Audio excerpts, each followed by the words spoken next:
بسم اللہ الرحمن الرحیم۔ آپ صلی اللہ علیہ وسلم خود جس حال میں رہتے تھے اپنے اہل و عیال کو بھی اسی حال میں رکھتے تھے۔ ازواج مطہرات کے یہاں ہفتوں چولہا سلگنے کی نوبت نہیں آتی تھی۔ ایک دفعہ مال غنیمت میں بہت سارے غلام اور باندی آئے ہوئے تھے اور مسلمانوں پر تقسیم کیے جا رہے تھے۔ حضرت فاطمہ رضی اللہ عنہا بھی ایک خادم کی خواہش مند ہوئی۔ ان کے ہاتھ اور کمر پر چکی پیستے اور مشکیزیں اٹھاتے ہوئے نشان پڑ گئے تھے۔ گھر میں کوئی کام کرنے والا نہیں تھا، سارے کام خود ہی کرنے پڑتے تھے، مگر آپ صلی اللہ علیہ وسلم نے خادم دینے کے بجائے ارشاد فرمایا، کیا تم کو اس سے بہتر چیز نہ دوں؟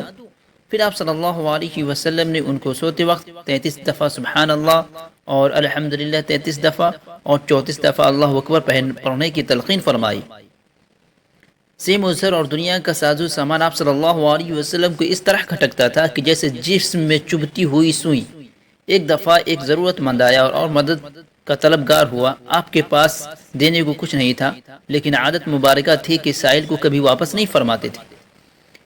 اسی طرح دوسرا اور تیسرا سائل آتا رہا اور آپ صلی اللہ علیہ وسلم ان کو بیٹھاتے رہے۔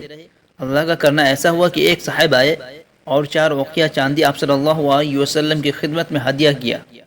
آپ صلی اللہ علیہ وسلم نے ایک اوقیہ تینوں کو مرحمت فرمایا اور کسی اور ضرورت مند کا انتظار کرتے رہے۔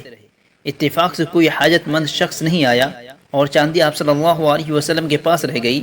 آپ صلی اللہ علیہ وسلم نے اسے اپنے سرہانے میں رکھ لیا، لیکن پوری رات آپ صلی اللہ علیہ وسلم بے چین سے رہے اور بے سکون کروٹیں لیتے رہے، بے قرار ہو کر بار بار اٹھتے اور نماز ادا فرماتے۔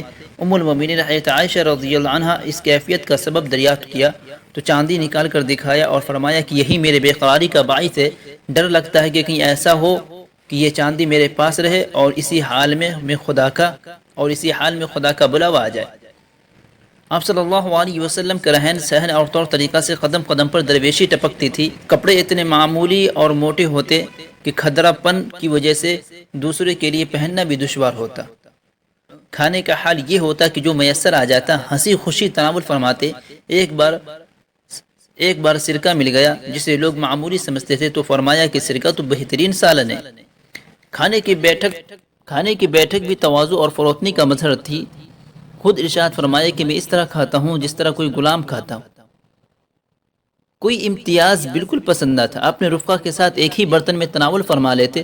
حجۃ الوداع کے موقع سے زمزم کے پاس تشریف لائے اور زمزم نوش فرمانے کی خواہش کی۔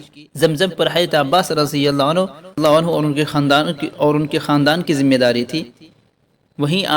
وہیں اپنے بچوں کے ساتھ پانی کھینچتے اور حجاج کو پلاتے۔ حضرت عباس رضی اللہ عنہ اپنے فرزند حضرت فضل سے فرمایا کہ تمہاری والدہ کے پاس صاف برتن میں علیحدہ زمزم رکھا ہوا ہے، اس میں حضور کے لیے لاؤ۔ یہاں جو پانی تھا اس میں ہر شخص کا برتن اور ہاتھ پڑتا تھا، لیکن آپ صلی اللہ علیہ وسلم نے اس امتیاز کو پسند نہیں فرمایا اور اسی برتن میں سے پانی پینے کو ترجیح دی۔